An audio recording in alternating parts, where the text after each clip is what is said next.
I want to give you guys a couple of different tips and reasons why it's good to do research and read books like the Bible. This is not a religious thing, okay? I want to preface that. This is just a study topic. So for me personally, okay, people swear by the King James Bible. I actually like to look at the Bibles they took out. I think that there's mysteries in there that we actually need to start looking at.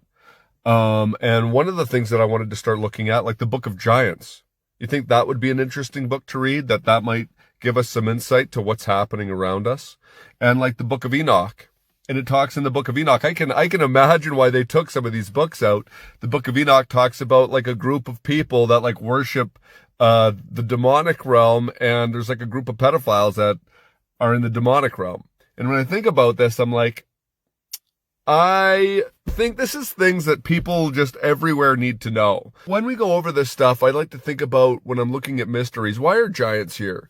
Why did the Nephilim come down here? What are these different creatures that have been messing with humanity? What is the Book of Enoch? How did Enoch get to ascend before Jesus came, if Jesus saved the world and you could only get to heaven through him? And then how did Enoch and Elijah go to heaven? And I'm not saying this to bash the Bible or anything. These are questions that I legitimately have. And when I do my research, I start thinking about how God's kingdom works, what this stuff actually is. And I'm not saying I know any of the answers, but I'm like, you use these books because it cooks up a lot more questions. I'm way more driven by the mysteries than I am by the answers. Once I get the answers, I'm like, oh yeah, I know how to do that. I know what that is.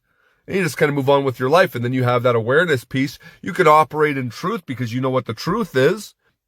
I think we should start looking at the Bible and the extra books that were left out. I think these things should be at least looked at as data that humans should have, okay? The church might not accept it as the living word of God, but I'm like, I think that this stuff still holds merit and holds value.